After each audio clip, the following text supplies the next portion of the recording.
Hi guys! Welcome back to our YouTube channel. So for today's vlog guys, tayo po ay magbibigay po tayo ng panibagong updates tungkol po guys sa ibang artista, tungkol po dito sa isang Arab artist at kung sino po guys ang kanyang ka-lookalike here in the Philippines artist.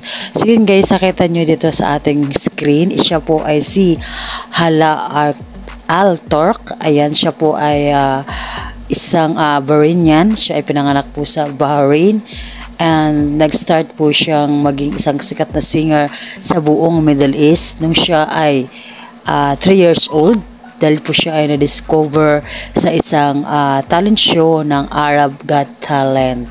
Yes guys, doon po nag-start, nagningning ang kanyang career bilang isang singer at sikat po siya guys sa buong Middle East at kilalang kilala po siya ng mga bata at pati na rin matatanda. Talaga naman ina-idolize po talaga si Hala Al-Turk ng mga Arab people, especially guys sa kanyang lugar sa Bahrain.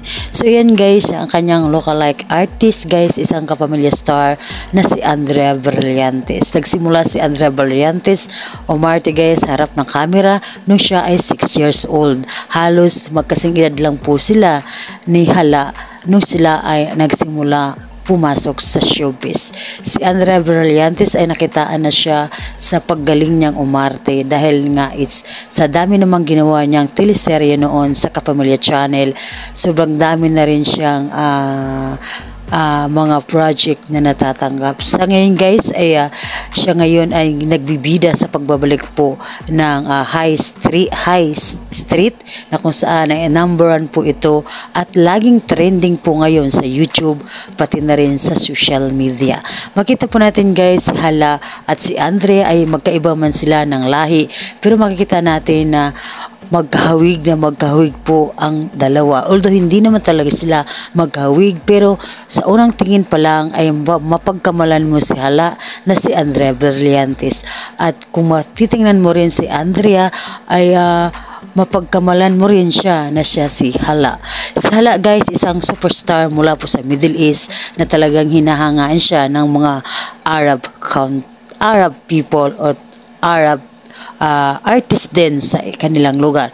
Si Andrea Brillantes guys ay isang sikat na artist dito sa Pilipinas at number 1 rin siyang actress ngayon sa kanyang henerasyon. Narito na guys ang mga pictures nila na kung saan makikita mo talaga na sila nga ay magka-lookalike. Pero kung hindi kayo sang-ayon guys, pwede nyo po kong ibaba or mag-comment po kayo. Dito lang po yan sa ating YouTube channel. Yan po guys sa aking updates at kung ano po kayong comments, reaction at opinion sa video yung napanood, just comment down below.